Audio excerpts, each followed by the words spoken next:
Zeno of Citium, a man whose name is forever tied to the birth of one of the most influential schools of philosophy in history, Stoicism.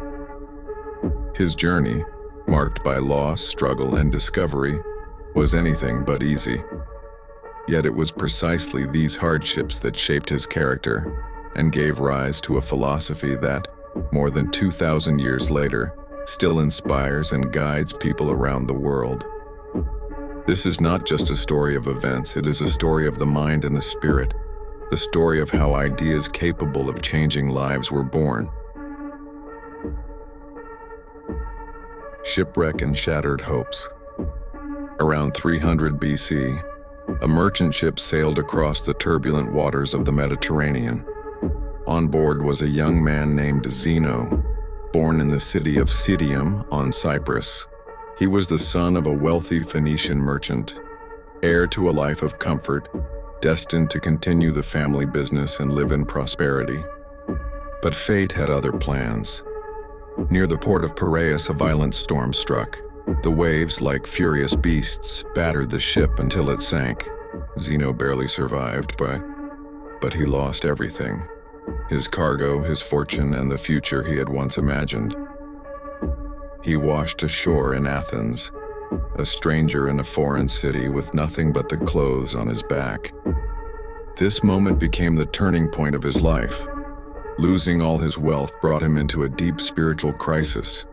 How should one live when fortune can be snatched away in an instant? How does one find peace of mind in a world ruled by chaos? Chapter 2. In Search of Wisdom. Wandering through Athens, the very heart of philosophy, Zeno sought answers. One day in a small bookshop, he picked up a copy of Xenophon's Memorabilia, a book about Socrates. As he read, he was captivated by the philosopher's wisdom and composure. He asked the bookseller, "Where can I find such a man as Socrates?" The bookseller pointed to a passerby. "Follow that man.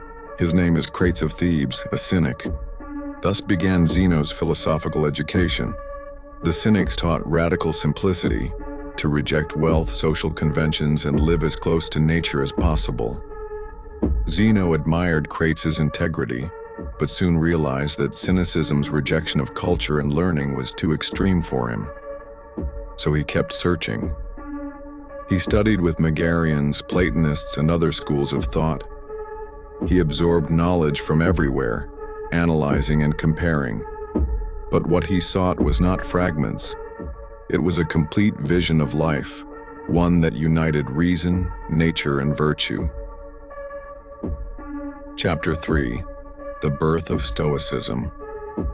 After years of study, Zeno finally found his path.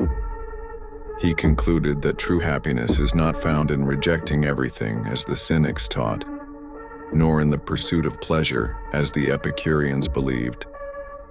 For Zeno, the only true good was virtue, and virtue meant living in harmony with nature and with reason. Around 300 BC, he began teaching in Athens. His chosen place was unusual, the Stoa Poikile, the painted porch of the Athenian marketplace. From this porch, his philosophy took its name, Stoicism. Zeno's Stoicism was a synthesis of many influences, but uniquely his own. He taught that the universe is ordered by a divine, rational principle, the Logos, and that human beings, as rational creatures, are part of this great order. To live well, we must live in harmony with it. Chapter 4. The Core Principles of Stoicism. Stoicism, as Zeno taught it, rested on three great pillars: logic, physics, and ethics. 1. Logic. The Stoics developed an advanced system of reasoning. Logic was the tool to strengthen the mind, to guard against error and deception. 2. Physics. For the Stoics, nature was one unified, rational whole. Everything that happens is governed by cause and order, part of the divine plan. We cannot change fate, but we can choose how we respond to it. 3. Ethics. the heart of Stoicism. Virtue, arete, is the only true good, and vice the only true evil. All else, wealth or poverty, health or sickness, life or death, are indifference, adiaphora. They may affect comfort, but not character. Happiness or eudaimonia is not dependent on luck or fortune. It comes from the soul at peace, living according to reason and nature. This state of inner freedom the Stoics called apatheia, not indifference, but freedom from destructive passions. Zeno himself embodied this lesson.